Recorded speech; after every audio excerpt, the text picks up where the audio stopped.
இந்தியாவுல health and life இன்சூரன்ஸோட பிரீமியம்க்கு நம்ம கட்டுற ஜிஎஸ்டி அமௌண்ட்டை கூடிய சீக்கிரமே குறைக்க போறாங்க அப்படின்னு ஒரு தகவல் வெளியாயிருக்கு.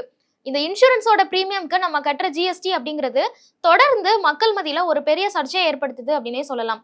ஏன்னா இன்சூரன்ஸ்க்கு ஜிஎஸ்டி போடுறதுனால நிறைய பேர் அதுல என்ரோல் பண்ண மாட்டேங்கிறாங்க, எல்லாருமே இன்சூரன்ஸ் எடுக்க மாட்டாங்க அப்படிங்கிற ஒரு குற்றச்சாட்டு தொடர்ந்து வைக்கப்பட்டு இருந்தது. இப்போ இதை எல்லாத்தையும் கவனத்துல கொண்டுதான் ஜிஎஸ்டி கவுன்சில் இப்படி ஒரு முடிவு எடுக்க போறாங்க அப்படிங்கிற தகவல் வெளியாயிருக்கு.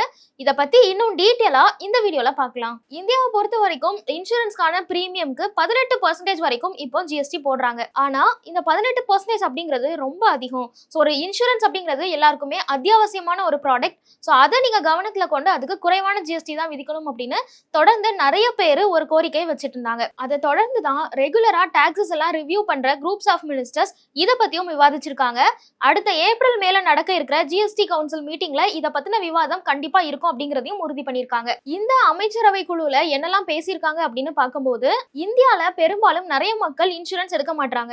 அதுலயும் குறிப்பா ஹெல்த் இன்சூரன்ஸ், லைஃப் இன்சூரன்ஸ்லாம் ஒவ்வொரு நபரும் கட்டாயம் எடுக்க வேண்டிய ஒரு விஷயம். அதை எல்லா மக்கள்கிட்டயும் நம்ம எடுத்துட்டு போகணும் அப்படின்னா கண்டிப்பா அதுக்கான விலையை நம்ம குறைக்கணும். ஸோ அதோட பிரீமியம்க்கு நம்ம போடுற ஜிஎஸ்டியை குறைச்சோம் அப்படின்னா இன்னும் நிறைய மக்கள் இன்சூரன்ஸ் இருக்கிறதுக்கான வாய்ப்புகள் இருக்கு அப்படிங்கறத குறிப்பிடுறாங்க. அதே மாதிரி கம்ப்ளீட்டா ஜிஎஸ்டியை ரிமூவ் பண்ணிடுவாங்களா இன்சூரன்ஸ்க்கு அப்படின்னு கேட்டா அதுவும் நிச்சயமா இல்ல. எவ்வளவு முடியுமோ அவ்வளவு தூரம் குறைக்கணும் அப்படின்னு தான் பிளான் பண்றாங்க. அப்படிங்கிற பட்சத்துல 5% வரைக்கும் ஜிஎஸ்டி போடுறதுக்கான வாய்ப்புகள் இருக்கு அப்படின்னு இந்த அமைச்சரவை குழுல முடிவெடுத்திருக்கிறதா சொல்றாங்க. இந்த அமைச்சரவை குழு சார்பா ஜிஎஸ்டி கவுன்சிலுக்கு சப்மிட் பண்ணிருக்கிற ரிப்போர்ட்டை நம்ம பார்த்தோம் அப்படின்னா நாங்க இது வரைக்குமே 18% அப்படின்னு இருக்கிற ஜிஎஸ்டியை 5% கம்மி பண்ணணும் அப்படின்னு ஒரு பரிந்துரை கொடுத்திருக்கோம். இது ஏப்ரல் மேல நடக்க இருக்கிற ஜிஎஸ்டி கவுன்சில் மீட்டிங்ல கண்டிப்பா இதை பத்தி விவாதிச்சு கவுன்சில் இதுல ஒரு நல்ல தீர்வு எடுக்கும் அப்படிங்கறதையும் குறிப்பிட்டிருக்காங்க.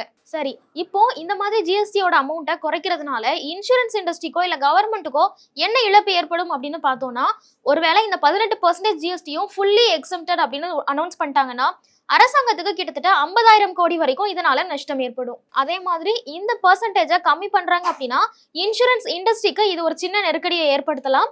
அது மட்டும் இல்லாம கடந்த பினான்சியல் இயர் 2022 இருந்து 24 வரைக்கும் நம்ம எடுத்து பார்த்தோம் அப்படின்னா ஹெல்த் இன்சூரன்ஸோட பிரீமியம் மூலமா கலெக்ட் பண்ண ஜிஎஸ்டி வரி மட்டுமே 21,000 கோடி வரைக்கும் கலெக்ட் ஆயிருக்கு. அந்த அமௌண்ட் அப்படிங்கிறது ஜிஎஸ்டியை 5% கம்மி பண்ணும் பட்சத்துல டிராஸ்டிக்கா குறையறதுக்கான வாய்ப்புகள் இருக்கு அப்படிங்கிறதையும் சொல்றாங்க. இது எல்லாமே இந்த அனௌன்ஸ்மெண்ட்னால ஏற்பட போற ஒரு நெகட்டிவ் விஷயம் அப்படின்னு நம்ம பார்த்தாலும் கூட ஒரு பாலிசி ஹோல்டரா காமன் மேனுக்கு இதனால நிறைய லாபங்கள் கிடைக்கிறதுக்கான வாய்ப்புகள் இருக்கு. கடந்த பிப்ரவரி மாசம் நடந்த பட்ஜெட்ல கூட நிதியமைச்சர் நிர்மலா சீதாராமன் அவர்கள் இன்சூரன்ஸ் செக்டர்ல முழுமையா வெளிநாட்டு முதலீட்டாளர்கள் இங்க வந்து பங்கெடுக்கலாம் அப்படிங்கறதையும் அனௌன்ஸ் பண்ணிருக்காங்க. அப்படி இருக்கும்போது இன்சூரன்ஸ் பாலிசிஸ்ல இன்னும் நிறைய ஆப்ஷன் மக்களுக்கு கிடைக்கிறதுக்கான வாய்ப்புகள் இருக்கு. சோ இப்போ இந்த ஜிஎஸ்டியை வந்து ரெடியூஸ் பண்றாங்க அப்படிங்கிற அனௌன்ஸ்மெண்ட்டும் வந்தது அப்படின்னா பாலிசி ஹோல்டர் எல்லாத்துக்குமே இது ஒரு பாசிட்டிவான விஷயமா தான் இருக்கும். மேலும் ஈடி தமிழ் சேனல்ல வரப்போகும் பிசினஸ் மற்றும் அது ரிலேட்டடான வீடியோவை பார்க்க உடனே கீழே இருக்க சப்ஸ்கிரைப் பட்டனை கிளிக் பண்ணுங்க.